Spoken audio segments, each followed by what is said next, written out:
I am Magos Explorator, Tertius designation 7 Kappa 18, and I am dictating this record because the act of documentation is the final function that remains to me. My cognitive arrays span 14 separate processing chambers now, distributed across the forge ship immutable logic in configurations that no longer resemble the biological thinking organ I once possessed.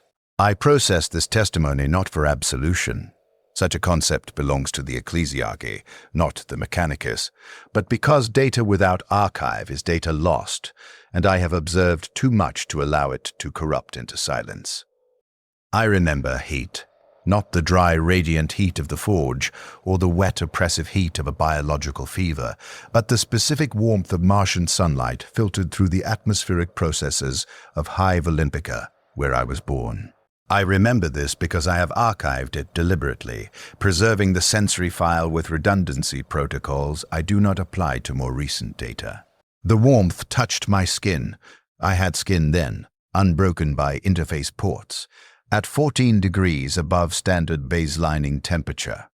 I was 11 years old. My mother's face exists in this same archive. Though the file has degraded, I can retrieve the shape of her jaw and the angle of her eyes, but her expression has become corrupted. I do not know if she smiled at me that day, or if I have simply assigned that value to the memory to maintain its coherence. The Mechanicus tested 3,000 children that year in Olympica. They selected 47. I was the 16th chosen, identified during cognitive screening as possessing the specific pattern of neural efficiency that the priesthood required. The tech priest who informed my mother of my selection did not ask permission. The Imperium does not ask. It identifies need, allocates resources, and processes. I was a resource. My mother signed the documentation because not signing would have been noted as resistance, and resistance carries consequences that extend beyond the individual. I understood this even at 11. She was protecting the family I would no longer belong to. The transport from Olympica to the forge of Corinthax Prime took 18 days. I remember the smell. Recycled air pushed through carbon filters that had exceeded their replacement schedule by an estimated 4,000 hours, creating a specific staleness that coated the back of my throat. There were 6 other children in my transport section. We did not speak much. The youngest was 9. He cried for the first 37 hours, then stopped. I noted the timestamp when his vocalizations ceased. I did not yet understand that I was learning to process grief as data rather than experience it as emotion. But the pattern had already begun establishing itself. Corinthax Prime sang. That is the only word that approximates the experience, though it is inaccurate. The forge complex generated a constant layered harmonic, the base vibration of massive industrial machinery operating at frequencies that traveled through deck plating into bone structure. The mid-range hum of plasma conduits carrying power loads, measured in terawatts, the high whine of precision manufacturums working at tolerances, measured in microns. The sound never stopped. Within 6 weeks, my auditory processing adapted, filtering the constant noise into background and allowing focused attention on foreground variation.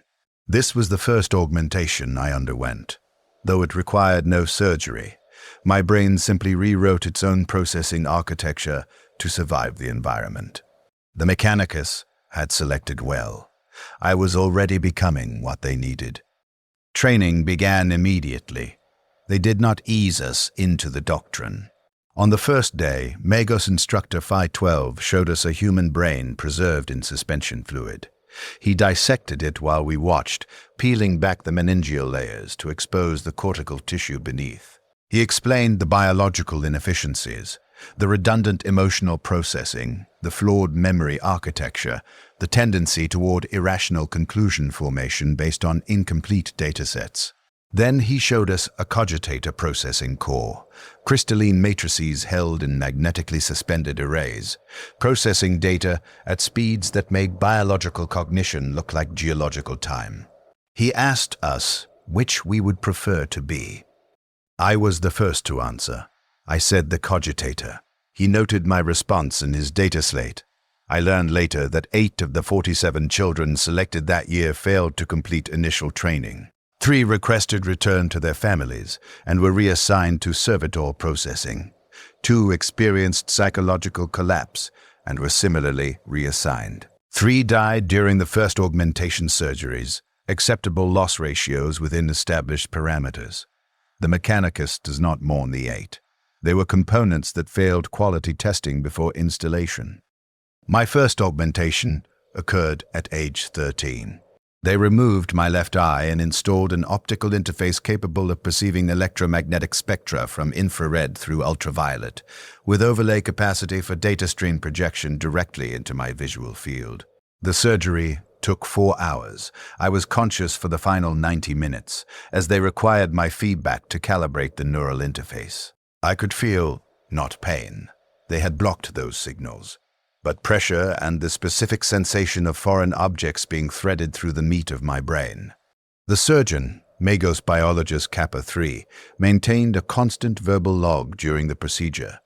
His voice was flat, describing each step with the same inflection he might use to document oil viscosity testing. Inserting probe array 7, noting minor hemorrhaging in sector 4 alpha. Cauterizing, hemorrhaging arrested, proceeding with connection sequence. I learned from his methodology. The clinical narration transformed a violation of my body into a series of technical steps, each logged and archived. It hurt less when I thought of it as process rather than experience. I archived this lesson. I would apply it extensively in the years that followed. The optical implant integrated successfully. Within 6 weeks, my brain had learned to process the additional input streams without cognitive lag. I could look at a piece of machinery and simultaneously see its visible structure, its thermal signature, its electromagnetic emissions, and overlaid technical specifications pulled from database archives. The world became layered, the surface reality and the deeper truth of function and failure beneath. I excelled. They noted my progress. At 15, they performed the second augmentation tier, installing mechadendrites, 4 articulated mechanical limbs that emerged from hardpoint mounts surgically installed along my spine. The surgery took 9 hours. I was conscious for 6 of them. I killed someone when I was 17. This matters, so I am stating it clearly in the record. During an equipment malfunction in Manufacturum Section 12, a servitor's control systems failed, causing it to continue operating a plasma torch in an unsafe manner. The flames spread to Promethium storage containers. I was the ranking adept present. I performed the calculation. 14 personnel in the immediate danger zone. Containment failure probability increasing at 12% per minute. Manual override of Manufacturum atmosphere controls available but requiring 90 seconds to execute, during which toxic fume inhalation would reach lethal concentration for biological personnel. The servitors could survive the fumes long enough to contain the fire if the unaugmented workers were evacuated. I ordered the biologicals out and sealed the section with 6 servitors still inside. They had no respiratory protection. They asphyxiated over the course of 4 minutes while containing the plasma fire. I logged their destruction as acceptable resource expenditure in service of larger facility preservation. The Magos who reviewed my actions commended my logic. He noted in my file that I had demonstrated appropriate priority assessment under crisis conditions. I was 17 years old, and I had learned that killing was acceptable if you documented it properly. The servitors had been criminals, I was told, their brains punishment wiped and installed in mechanical chassis as penance for sins against the Imperium. This was supposed to make it acceptable. I am uncertain if it did. The file is corrupted. At 19, I achieved the rank of Magos Explorator, the youngest in Corinthax Prime's recorded history. They installed the final major augmentation tier, the cognitive expansion arrays that replaced portions of my biological brain with crystalline processing architecture. I do not remember the surgery. I went into the theater as one configuration of consciousness and emerged as another. The person who entered was named something. I have the designation in archive, Matthias Dern, child of Olympica, son of a woman whose expression I can no longer retrieve. The entity that emerged was Magos Explorator Tertius designation, 7 Kappa 18. I retained Matthias Dern in a subordinate memory file for another 6 years, accessing it occasionally when I required. I am uncertain what I required from it. Connection to something previous, perhaps. Eventually, I stopped accessing the file. It remains in archive, but I have not opened it in 47 years. The quest for knowledge is eternal. This is the core doctrine of the explorator fleets, and I embraced it with the fervor of the newly augmented. The Mechanicus maintains vast archives of lost technology scattered across a galaxy that has spent 10,000 years deliberately forgetting its own past. Standard template construct fragments represent the apex of human technological achievement from the dark age of technology. Complete manufacturing templates for everything from agricultural equipment to weapons systems that could crack planets. Each fragment recovered brings the Mechanicus closer to restoring the complete database of human knowledge. This is the holy mission. This is what I dedicated my existence to achieving. I led 17 successful recovery expeditions across 14 years. I retrieved data archives from dead ships drifting in void space. I excavated buried facilities on worlds where the population had regressed to Stone Age tribalism, worshipping the rusted remnants of their ancestors' machines. I negotiated with planetary governors who hoarded their archaeological treasures and enforced my negotiations with Skitaria legions when negotiation proved insufficient. The Mechanicus does not ask permission. I learned this from my mother's example, though I did not recognize the lesson until later. The signal reached Corinthax Prime in the 3rd week of 817. M41. A long-range astropathic probe, one of thousands the Mechanicus maintained scattered throughout Imperial space, detected a specific data signature emanating from the Ghoul Stars region. The signature matched standard template construct encryption protocols with 97% probability. The source, Vicos Tertius, a forge world that had fallen to chaos incursion in 723. M41, 94 years prior. The world had been declared perdita, lost beyond recovery, and marked for exterminatus when Imperial resources permitted. But the signal was there, broadcasting from somewhere within the ruins, and it was singing the song of complete technological knowledge. I volunteered to lead the recovery expedition within 4 minutes of receiving the signal data. The Fabricator General reviewed my proposal in 17 minutes and approved it with modifications. He assigned me a fleet, 3 transport vessels, 1 Mechanicus cruiser for fire support, 14 Scorpius Dunarider transports, 40 Cataphron battle servitors, 300 Skitarii rangers, 850 general servitors for labor and shield duty, and 17 fellow tech priests of varying specializations. Total expedition complement, 1,197 personnel. I logged the number because I knew I would need to reference it later when calculating loss ratios. We departed Corinthax Prime 6 weeks later, after the rituals of preparation and blessing were completed. The journey to Vicos Tertius would take 4 months through the warp, the roiling unreality beneath reality, where the laws of physics became suggestions and time flowed in directions that had no name. I had transited the warp 31 times in my previous expeditions. The experience never became comfortable. The Geller fields that protected our ships from direct warp exposure functioned correctly. But they could not prevent the knowledge, the bone-deep understanding that beyond the field boundary, reality ended and something else began. Something that noticed you and wanted in. The transit took 4 months and 17 days. We emerged into real space at the system's edge and began the 3-week journey to Vicos Tertius itself. Long-range scanning provided initial data. The planet's surface temperature had increased 47 degrees above baseline. Atmospheric composition had shifted to 83% toxicity for unaugmented human respiration. Orbital debris suggested extensive surface bombardment, consistent with the recorded chaos assault. But the signal continued broadcasting, stronger now, calling us forward with the promise of knowledge. I stood in the observation deck of the immutable logic and watched Vicos Tertius grow larger in the viewport. The planet's surface glowed with fires that had been burning for 94 years. Promethium refineries ignited during the initial assault, their flames fed by underground reservoirs that would burn for centuries more. The clouds were the color of infected wounds, purple and green with chemical contamination.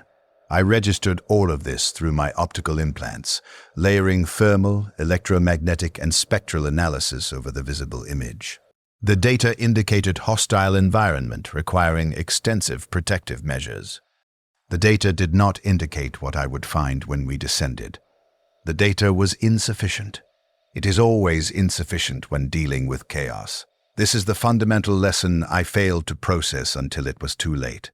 We made planetfall in the Northern Hemisphere, in what had been designated Industrial Sector 47 before the world fell. The descent took 43 minutes through atmospheric layers that registered toxicity levels sufficient to kill an unaugmented human in 6 minutes of exposure. Our landers were blessed and anointed, their hulls inscribed with prayers to the Omnissiah, their engines singing the hymns of reliable function. I did not pray. I monitored descent telemetry and calculated landing trajectories and logged the data that would matter if we survived to archive it. The surface was worse than orbital scanning had indicated. Scanning cannot capture texture, cannot convey the specific way reality felt wrong. The ground was metal. Standard Imperial industrial plating, ferrocrete and adamantium in the familiar hexagonal patterns of Forge World construction. But the metal moved. Not obviously, not in ways that would register on motion sensors, but in the corner of visual perception, the surface seemed to breathe. I recalibrated my optical implants 3 times, suspecting calibration drift. The readings remained consistent. The metal was breathing. The temperature was 63 degrees above comfortable human baseline. My augmented physiology compensated automatically, but the unaugmented Skitarii required environmental suits. The servitors required no adjustment. They would function until component failure regardless of environmental conditions. This is the advantage of removing the weakness of sensation from the flesh. The air tasted of copper and ozone and something else, something my chemical analysis implants identified as biological compounds that should not exist in gaseous form. Adrenaline. Fear pheromones. The atmospheric composition included vaporized human terror, at concentrations that suggested thousands of people had died screaming in this location. The warp does things to matter. It remembers. It holds impressions the way metal holds heat. Vicos Tertius had experienced horror at sufficient scale and intensity that the planet itself had absorbed the memory. I organized the expedition into standard Mechanicus recovery formations. The servitors formed the outer perimeter, 850 bodies arranged in concentric rings, their cogitator simple brains incapable of fear, perfect for absorbing the first wave of any assault. The Skitarii formed the secondary ring, 300 soldiers whose augmentations made them more capable than servitors, but less valuable than tech priests. The Cataphron battle servitors established heavy weapons positions at cardinal points. The 17 tech priests, myself included, formed the command corps at the formation center. This is standard doctrine. The least valuable resources form the outer layers. The most valuable remain protected until their function is required. I did not consider the morality of this arrangement. Morality is a biological inefficiency, a cognitive process that generates conclusions based on emotional weight rather than logical assessment. The Mechanicus had trained this weakness out of me by age 17, when I sealed 6 servitors in a burning manufactorum and received commendation for appropriate resource allocation. I had learned the lesson. The outer rings existed to die so the inner rings could complete the mission. This is doctrine. This is efficiency. This is how the Imperium functions. The signal originated from a structure 7 kilometers northeast of our landing site, a cathedral forge that had once produced plasma weaponry for the Imperial Guard. The building stood 300 meters tall, its walls still decorated with the gear and skull iconography of the Mechanicus, but the decorations had changed. The gears still turned, but they turned in directions that geometry should not permit. The skulls still watched, but their eye sockets tracked movement with attention that no carved stone should possess. I observed these anomalies and logged them as evidence of warp corruption. I did not yet understand what warp corruption meant in practical application. We advanced toward the cathedral forge in standard formation. The servitors led. I walked in the protected center, monitoring data feeds from 317 separate sources. Each skitari, each servitor, each sensor array feeding information into my cognitive processing arrays. The data was manageable. I had been trained for this. I allocated processing resources efficiently, flagging anomalies for detailed analysis while allowing routine data to flow through automated sorting protocols. The first servitor died at the 3-kilometer mark. Its biological components experienced catastrophic failure, heart rupture, simultaneous hemorrhaging from all mucous membranes, structural collapse as its skeleton seemed to forget how bones functioned. The failure occurred in 4 seconds. I registered the loss and redistributed formation parameters to account for the gap in our perimeter. Acceptable losses within predicted parameters. The second servitor died 11 meters later. Different failure mode. Its flesh rippled and reconfigured, bones breaking and reforming into geometries that could not support bipedal locomotion. It collapsed. I logged the variance in failure methodology and increased alert status. Non-standard threat profile indicated. By the 4-kilometer mark, we had lost 63 servitors. The failures were accelerating. The losses were no longer within acceptable parameters, but withdrawal was not viable. We had committed resources to this expedition. And the Mechanicus does not waste resources by abandoning missions before data recovery attempts are exhausted. I ordered the formation to tighten, reducing our perimeter to concentrate defensive capabilities. The servitors continued dying. I continued logging their deaths. This was my function. At 5 kilometers, the cathedral forge was close enough that my optical implants could resolve surface details. The walls were bleeding. Not metaphorically. Actual biological blood seeping from stone that should contain no circulatory system. The blood ran upward, defying gravity, collecting in pools that floated in midair before evaporating into red mist. The mist carried the copper and terror smell I had detected upon landing, concentrated now to the point where even my augmented respiratory system struggled to filter it. Magos biologist Theta 9 walked beside me in the formation. He had been part of my expeditions for 6 years.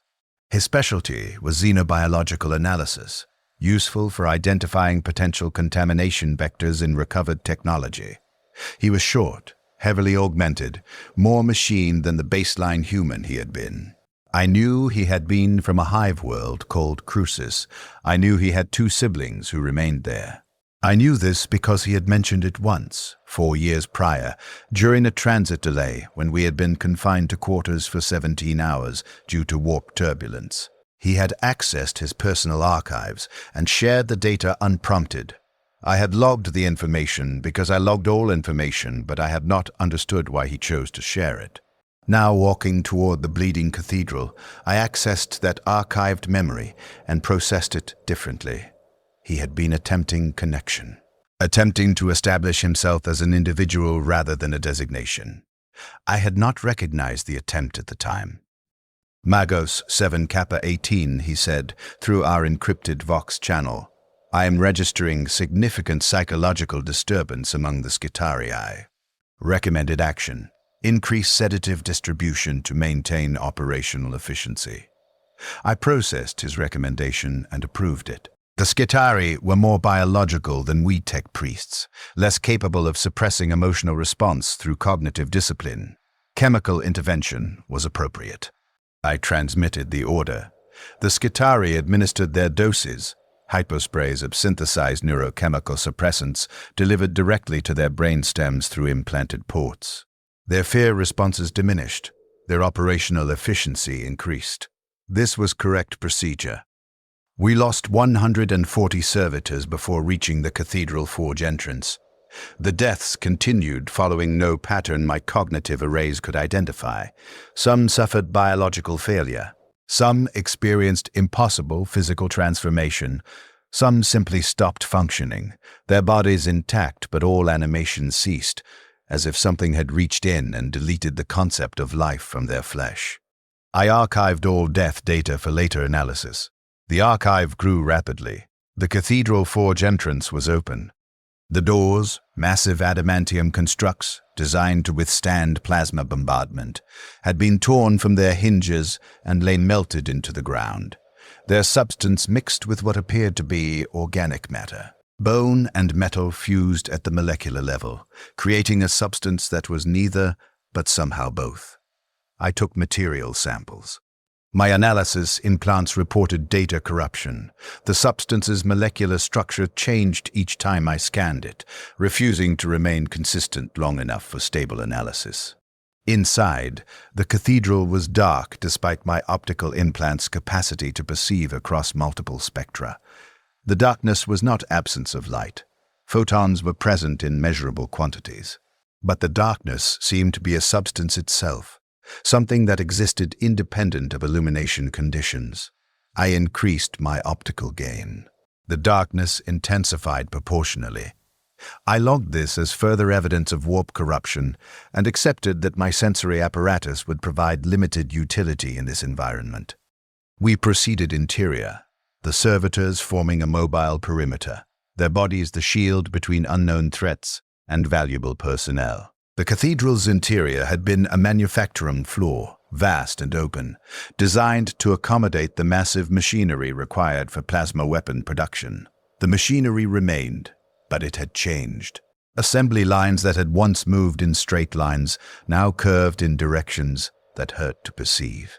Robotic arms that had wielded precision tools now welded nothing to nothing, performing manufacturing operations on empty space that nonetheless produced something. Objects that existed at the edge of perception, present but refusing to resolve into coherent visual data. The smell intensified. Copper and terror, and underneath it something sweet, like meat left too long in inadequate refrigeration. Biological decay accelerated beyond normal parameters. The temperature had increased 17 degrees since we entered.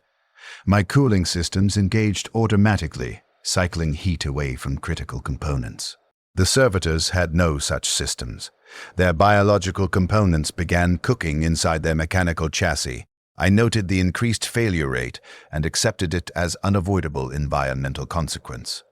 The signal originated from the cathedral's central chamber, what had been the primary manufacturing control center. We advanced toward it, and I began to understand that the losses were not random. The servitors were dying in a specific pattern. Those closest to our objective experienced failure first, as if something was eating through our perimeter from the outside in, consuming the outer layers to reach the core. This was intentional. Something was hunting us with intelligence and purpose. All units, combat alert status, I transmitted across all channels. Hostile presence confirmed. Engage defensive protocols. The Skitari raised their weapons. The Cataphron battle servitors powered up their heavy weaponry, plasma culverins and cognis flamers that could reduce armored targets to constituent atoms. We had sufficient firepower to destroy a small army. I felt no confidence that it would be sufficient for what we faced. The first demon manifested at the 6-kilometer mark interior of the structure. I use the term manifested because it did not approach from any direction. It simply became present in a space that had been empty 1 second prior. My optical implants registered it across multiple spectra simultaneously, a physical form constructed of matter that violated conservation laws, generating energy from nothing. A biological structure that possessed no organs, but nonetheless moved with purposeful coordination. A presence that existed partially outside normal space-time, its true dimensions extending into angles my perception could not follow. It stood 4 meters tall, its form vaguely humanoid but wrong in every detail. Its skin, if the surface matter could be called skin, was the color of infected tissue, purple and green, weeping fluids that evaporated into the sweet rot smell. Its head possessed too many eyes, arranged in spiraling patterns that continued around to surfaces that should have been the back of its skull but were somehow still visible from my viewing angle. It had claws. It had teeth. It had other things I lack terminology to describe, appendages and organs that served purposes I could not identify. The Skitarii opened fire. Las rounds and plasma bolts struck the demon's form. The impacts registered. I could see energy transfer, could measure the force delivered to the target, but the demon did not respond as matter should respond to weapons fire. It absorbed the damage, and the damage seemed to feed it. It grew larger with each hit, swelling with the energy we pumped into it. "Cease fire," I transmitted, weapons ineffective, recalibrating engagement protocols. But the Skitarii could not stop firing. Their discipline had broken, not failure of training, but failure of reality itself. They fired because their minds had registered threat at a level that bypassed conscious control, forcing their bodies to continue the familiar motions of combat because the familiar was all they had to hold on to when confronting the impossible. The Daemon moved. It crossed 17 meters in a fraction of a second, physics irrelevant to its locomotion. It reached the servitor perimeter and began killing. Not eating, not absorbing, killing. It tore through servitor bodies with casual efficiency, ripping them apart and discarding the pieces. It was not feeding, it was playing. The deaths served no purpose except the Daemon's entertainment. I watched 8 servitors die in 15 seconds. I logged the data. I calculated revised survival probabilities. I processed the tactical situation and concluded that continued advance toward the objective was our only option. Withdrawal would expose us to pursuit in open ground, where the demon's mobility advantage would be absolute.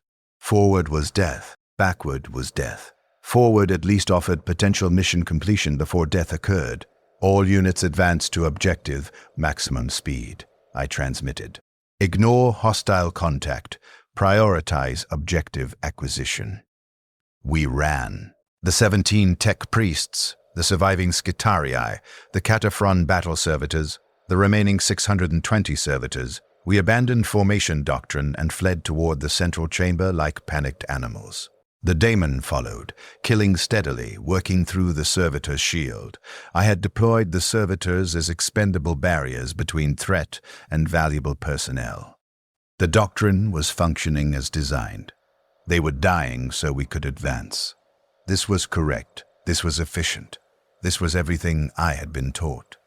Magos, biologist Theta 9, ran beside me. His mechadendrites flailed for balance as we sprinted across debris-strewn floor plating. His Vox channel remained open, and I could hear his breathing, rapid, inefficient, biological panic overwhelming his augmented system's ability to regulate his responses. He was terrified. I recognized this objectively, processing his physiological data through my cognitive arrays. His fear was counterproductive. It did not improve survival probability, but he could not stop being afraid any more than the Skitarii could stop firing at the Daemon. 3 more demons manifested ahead of us, blocking our path to the central chamber. Different configurations, smaller, faster, their forms less stable, constantly shifting between multiple possible states. The Cataphren servitors engaged them with heavy weapons fire. The promethium from the Cognos flamers washed over the demon forms, and the creatures burned. They burned beautifully, their flesh igniting with flames that were the wrong colors, purple and green, and shades I have no names for. They burned, and they screamed, and they continued advancing through the fire, killing servitors, killing Skitarii, working through our ranks with methodical efficiency. We lost half our remaining personnel in the next 4 minutes. The numbers cascaded through my processing arrays. 357 casualties in 240 seconds, an average of 1 death every 0.67 seconds. I could not stop calculating. The numbers kept flowing through my consciousness, each death logged and archived and added to the total that would matter later if there was a later. The central chamber doors were closed. Massive blast doors designed to seal the control center during plasma containment failures. The doors were locked. I accessed the control panel, interfacing directly through my mechadendrite connectors, pushing access codes through the ancient machinery.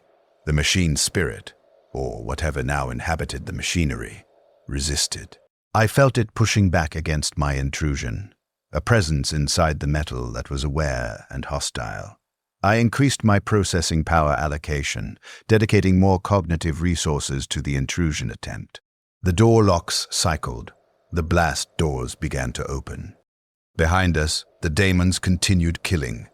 I did not turn to watch. I monitored casualty reports through data feeds. Magos Genitor Sigma 4 ceased transmitting.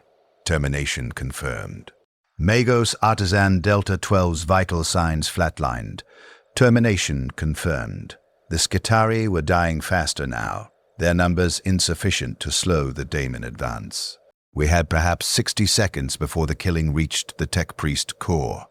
The blast doors opened far enough to permit entry.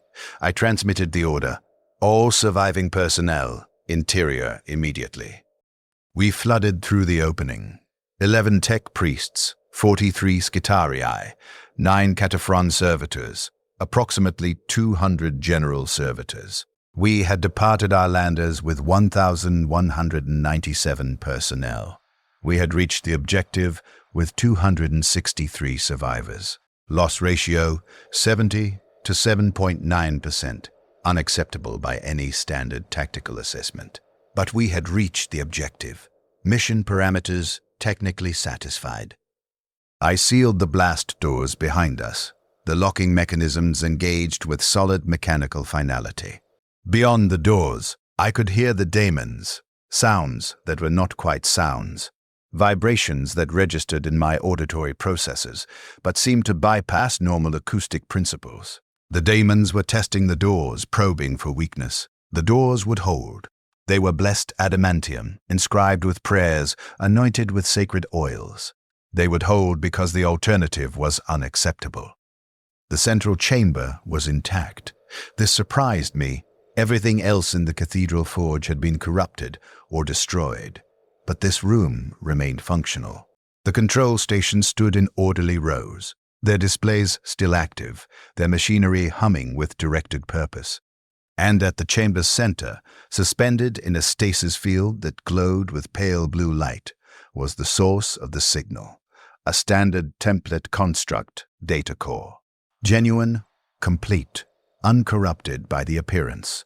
A crystalline sphere 2 meters in diameter, its interior filled with quantum storage matrices containing more information than the entire library of Corinthax Prime. The technology to manufacture everything from agricultural combines to continent-destroying weapons systems. The accumulated knowledge of human civilization at its absolute peak. Everything the Mechanicus sought. Everything I had spent my entire existence trying to recover. It was beautiful. I recognized this aesthetically, even though beauty is not a category my cognitive processes normally engage with. The data core represented perfect function, ultimate efficiency, the complete fusion of knowledge and form. I approached it, my optical implant scanning its structure, and I felt something that might have been joy if I still possessed the neurological architecture to experience joy properly. Magos Biologist Theta 9 approached beside me. His breathing had stabilized. His fear had transformed into awe. "We found it," he said, his vox carrier trembling with something that might have been the emotion called hope. "After everything, we actually found it." I extended my mechadendrites toward the stasis field controls. The field was powered by a generator that had been running for 94 years without maintenance, sustained by principles I would understand once I accessed the STC data. I began the deactivation sequence, cycling through the shutdown protocols with precision learned from decades of experience with ancient technology. "Magos 7 Kappa 18, said Magos Logis Omicron 6, his voice carrying a tone I had learned to recognize as concern. "I am detecting anomalous readings in the data core's quantum signature. Recommend additional analysis before field deactivation." I processed his recommendation and rejected it.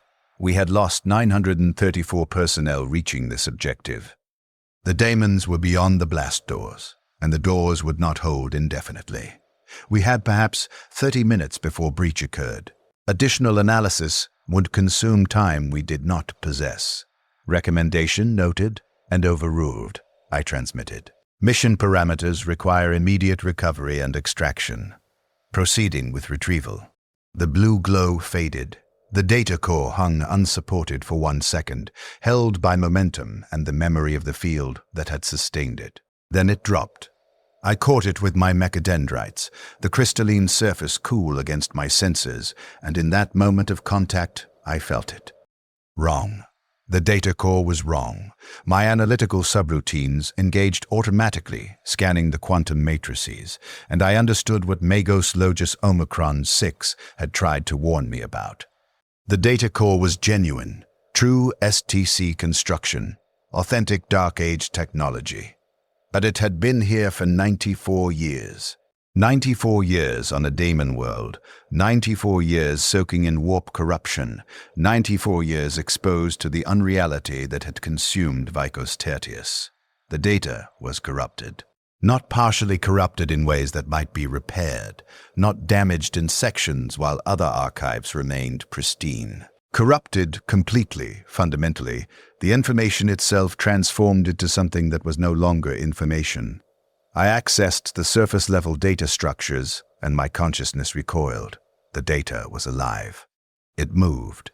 It noticed me noticing it.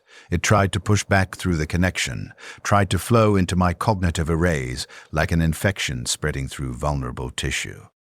I severed the connection immediately, physical and electronic disconnection executed in parallel.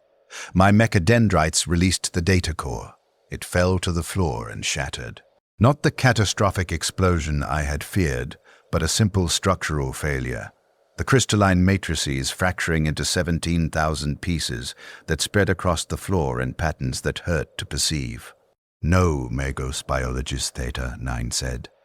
Just that word, spoken with the flat affect of someone whose capacity for emotional response has been exceeded. No. The blast doors began to fail. The Daemons had been working while we stood transfixed by our prize. The adamantium was melting, running like water, pooling on the floor. Through the growing gaps I could see them. Dozens now, perhaps hundreds, their forms overlapping, existing in the same physical space through principles that physics did not permit. Prepare for emergency extraction, I transmitted to all surviving personnel. Mission objective non-viable, implementing contingency withdrawal. We had committed everything to reach this chamber. Our landers were 7 kilometers distant. We had lost 80% of our combat-capable personnel. The servitor shield had been expended. We possessed no resources adequate for fighting back through the Daemon-infested cathedral to reach extraction. We were going to die here. I processed this conclusion with the clinical detachment of someone analyzing someone else's tactical situation.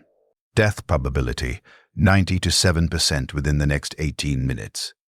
I logged the calculation. I prepared to update my Final Testament archive. I had observed, and now I would archive what I had observed, and then I would cease, and the archive would cease with me, and 934 personnel would have died for nothing. Magos Biologist Theta 9 looked at me, his optical implants focused on my face, or what remained of my face beneath the augmentations. I was from Crucis, he said. I had 2 siblings, a brother named Marcus and a sister named Helena. They worked in the lower hive, manufacturing HAB unit components. I have not spoken to them in 32 years. I archived their data in case I ever had reason to return, but I knew I would never return. The Mechanicus does not permit nostalgia, but I kept the data anyway because it was all I had left of being someone instead of something. I did not understand why he was telling me this. We had 14 minutes before the Daemons breached the chamber. His personal history was irrelevant to our survival calculations, but I listened because listening required no resources I needed for other purposes. I am telling you this, he continued, because I want someone to know I existed as more than designation Theta 9. I want to be witnessed as the person I was before they made me into a component. You will survive this. You always survive. Your designation will be archived. Mine will be lost. But if you remember that I had a name and siblings and a home, then perhaps I was something more than the sum of my functions. I will remember, I said, and I meant it, though I did not yet understand what memory would cost me. The blast doors failed completely. The daemons poured through. They came like a tide, like something liquid rather than discrete entities.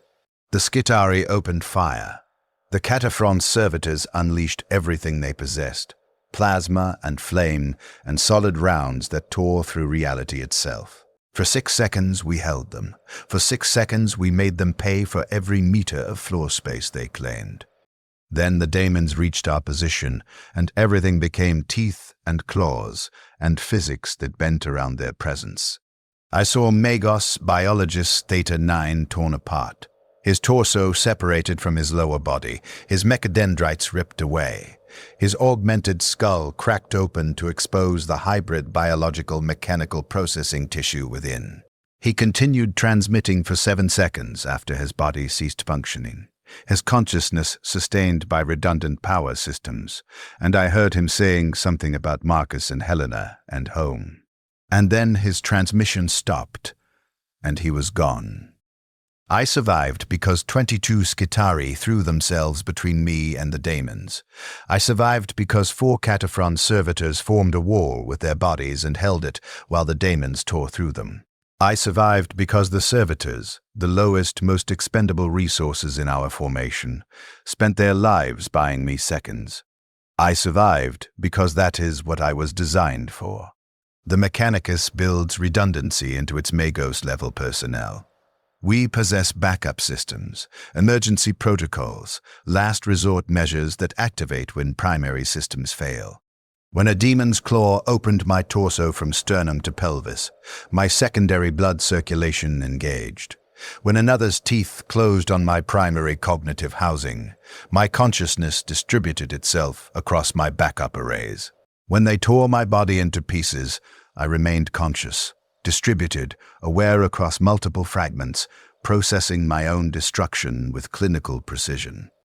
And then I felt something grab what remained of me, not physical force, but something deeper, something reaching into the core of my being and pulling. I was elsewhere.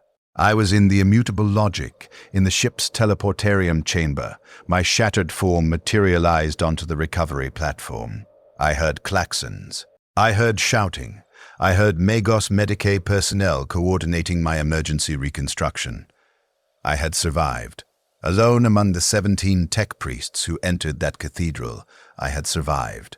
The servitors and Skitari who bought my survival with their bodies had not survived. Magos Biologist Theta 9 had not survived. 263 personnel entered the central chamber. 1 personnel exited. I spent 6 weeks in reconstructive surgery. They rebuilt me extensively, replacing destroyed components, regrowing biological tissue in vat culture, installing upgraded systems to replace what could not be salvaged. I emerged from the medical bay more machine than I had been, less human, more efficient. The Fabricator General commended my survival instincts. He noted that preservation of valuable personnel was always the priority. The immutable logic departed Vicos Tertius 4 days after the teleportarium extraction. We left the cathedral forge intact, the corrupted STC data core shattered on its floor, the bodies of our expedition scattered through its halls. We left because there was nothing to recover. The mission had failed completely. I transmitted my after-action report to Corinthax Prime via astropathic relay. I documented the following: STC data core located and confirmed genuine. Recovery attempted. Data core found to be warp corrupted beyond salvage. Expedition casualties: 1,196 personnel. Successful extractions: 1 personnel. Mission status: unsuccessful recovery attempt. Valuable intelligence gathered regarding Demon World operational hazards. The Fabricator General reviewed my report. He commended my initiative in pursuing the STC signal. He noted that my tactical decision-making had been sound given available intelligence. He logged the mission as a qualified success. We had attempted recovery, we had confirmed the STC's existence, we had gathered data on Demon world conditions that would inform future expeditions. The 99.9% casualty rate was noted as unfortunate, but within acceptable parameters for high-risk recovery operations. 3 months later, I was promoted to Magos Explorator Primus. My new designation became 4 Kappa 12. The promotion was awarded for initiative and tactical acumen in extreme conditions. The Mechanicus rewards effort, not results. The system incentivizes attempting missions, not completing them. 1,196 personnel died, and I received career advancement. I am dictating this record 7 years after the Vicos Tertius expedition. I have led 143 additional recovery missions in the intervening decades. I have retrieved 17 STC fragments, 12 complete data archives, and 43 lesser technological artifacts. I have lost 8,319 personnel across these expeditions. The Mechanicus considers my career exemplary. My success rate is above average for Magos Explorator classification. I have been rebuilt 7 additional times since Vicos Tertius. My consciousness now spans 14 separate processing chambers distributed across the immutable Logix's hull. My biological components have been reduced to 17% of my total mass. I perceive reality through 643 separate senses. I process data at speeds that make my original biological cognition look like geological time. I am vastly more capable than the boy who left Hive Olympica 86 years ago. But I remember Marcus and Helena, Magos Biologist Theta 9, whose name I retrieved from archived personnel files as Dimitri Coast, had siblings named Marcus and Helena who worked in the lower hive of Crucis manufacturing HAB unit components. He kept their data archived for 32 years despite knowing he would never see them again. He told me this while we waited to die, and he asked me to remember. And I have remembered. I have processed this memory 14,000 times in the 97 years since Vicos Tertius. I have analyzed it from every angle my cognitive architecture permits. I have attempted to understand why this specific data maintains such persistent priority in my processing cycles, when logically it should be archived and deprioritized like the other 8,319 deaths I have observed. I believe I understand now. Dimitri Coast wanted to be witnessed as a person rather than a function. He recognized that the Mechanicus had processed him into a component, and in his final moments, he attempted to reclaim personhood by stating facts about the individual he had been. He chose me as his witness because he calculated I would survive, and he was correct. But what he could not have known, what I did not know, was that bearing witness would transform me. I carry his memory not as archived data, but as weight. I process his death not as statistic, but as loss. I remember Marcus and Helena not because they are relevant to any mission parameter, but because remembering them is how I honor the person Dimitri Coast was before the Mechanicus made him into designation Theta 9. I have learned what the Imperium is. It is a vast machine that processes human beings into functions. It takes children from their mothers and transforms them into components. It takes individuals with names and siblings and homes and converts them into designations and casualty statistics and mission parameters. It is efficient. It is logical. It is utterly without mercy because mercy is not a function the machine requires. And I am part of it. I am not a victim of the system. I am the system. I am the Magos who ordered servitors into burning manufactorums and logged their deaths as acceptable losses. I am the explorator who led 1,196 personnel to a demon world and returned alone. I am the machine that processes human lives into archived data and calls it success.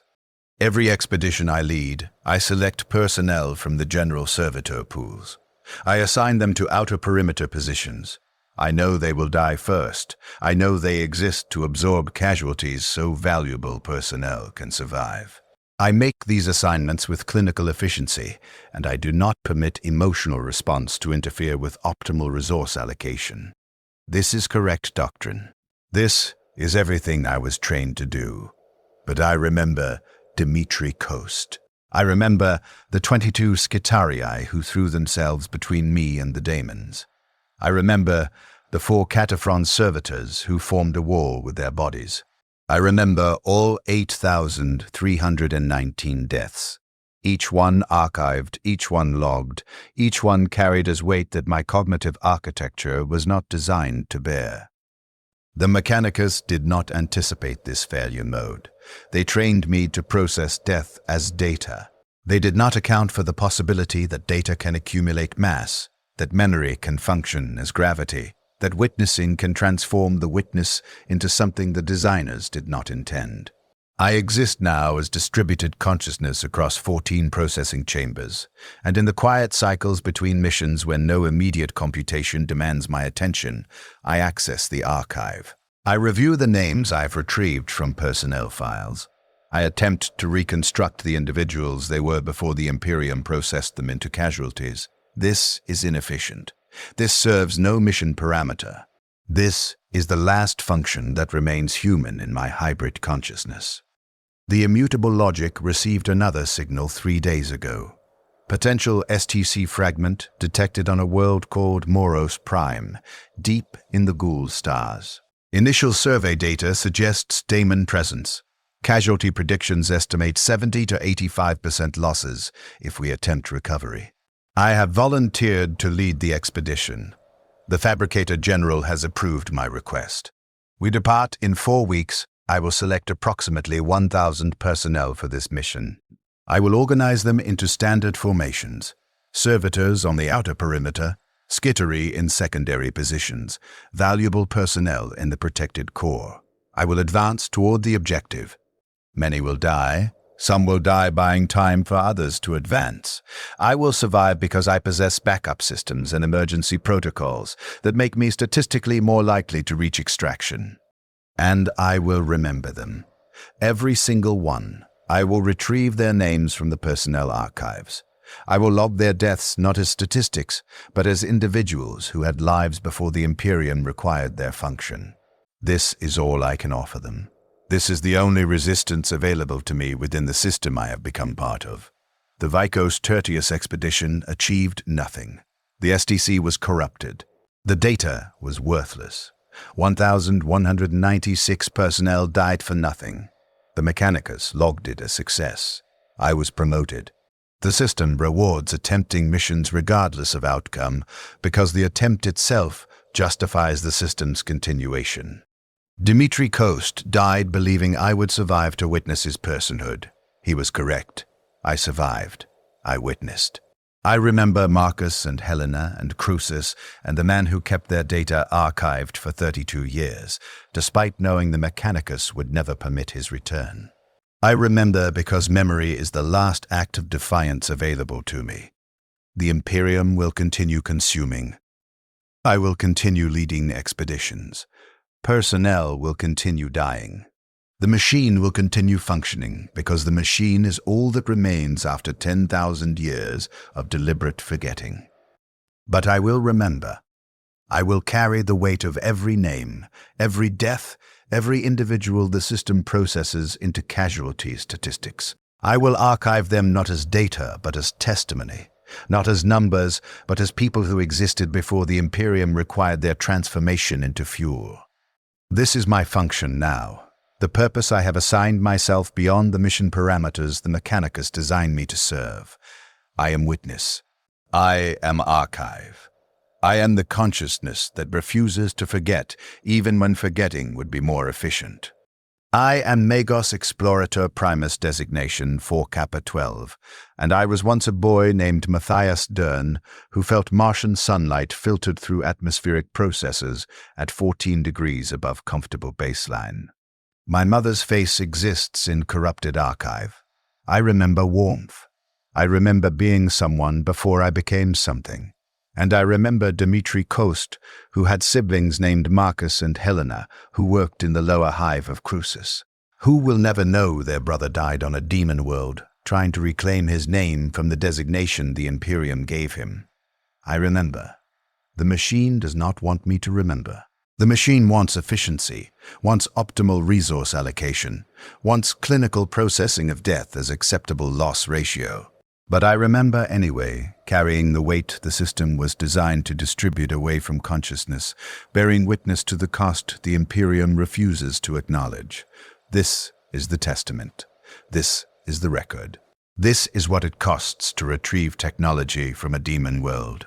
And this is what it costs to survive when everyone else dies.